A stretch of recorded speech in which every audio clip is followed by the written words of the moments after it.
That's why divine alignment precedes divine elevation. దేవుడు హెచ్చించాలంటే దేవుని ప్రణాళిక ఉన్న వారిని తీసుకొచ్చి దేవుడు నీతో కలుపుతాడు. అందుకొరకు బైబిల్ సెలవిస్తుంది, before God wanted to promote you, he always allowed someone to provoke you. దేవుడిని హెచ్చించాలంటే రెచ్చగొట్టే వాళ్ళని దేవుడు పంపిస్తాడు నీ జీవితంలో. అదేంటి రెచ్చగొట్టే వాళ్ళని పంపిస్తాడా దేవుడు?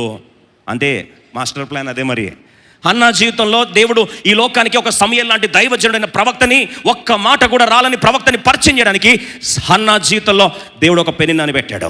ప్రతిరోజు వైరి పెనిన్న ఎంత గాయం చేస్తుందంటే, హన్నా గాయపడి గాయపడి గాయపడి గాయపడి ఏడ్చి ఏడ్చి ఏడ్చి ఒకరోజు డిసైడ్ చేసుకుని దేవుని మందిరకు వచ్చి నా భారం అంతా కూడా దేవుని సన్నిధిలో ఏడ్చుకుంటానని చెప్పి ఆ రోజు గుండెలు పగిలి ఏడ్చింది. అంతే, అక్కడ ప్రెషర్ వచ్చింది, అక్కడ రెచ్చగొట్టారు, ఏడ్చి దేవుని దగ్గర ప్రార్థించింది, అక్కడ పుట్టాడు. ఈ జీవితంలో సమయాలు రావాలంటే పెనిన్నాలు ఉండాలి. జోసెఫ్ తన జీవితంలో ప్రధానమంత్రి కావాలంటే తన కుటుంబంలో, తన జీవితంలో రెచ్చగొట్టే, అమ్మి వేసే సహోదరులు కావాలి.